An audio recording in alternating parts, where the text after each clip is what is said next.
आज गागुल कि कही मामा से दिन बढ़िया होता ऑरेंज जेली टे छोट होता माने नथिला तो ऑरेंज से छोट होता जेलीटा आज कही मामा मो आज मो बानाना तो डायरेक्ट खाऊनी ठंडा होची आउ तेणुक मत टे जेली आपुल आ बानानार जेली करके दब तापाई मु रेडी कर जाऊँगी।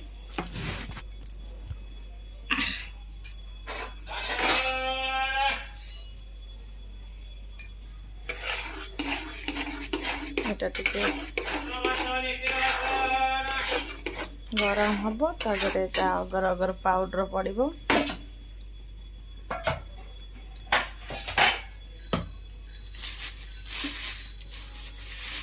जेली बनवा देखा जेली खाइले केते खुशी हो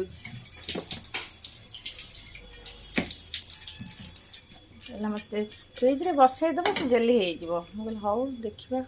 जनईबिनी 2 घंटा पर जनईबी आसी सारा गाधे पाधे सारे जना हम।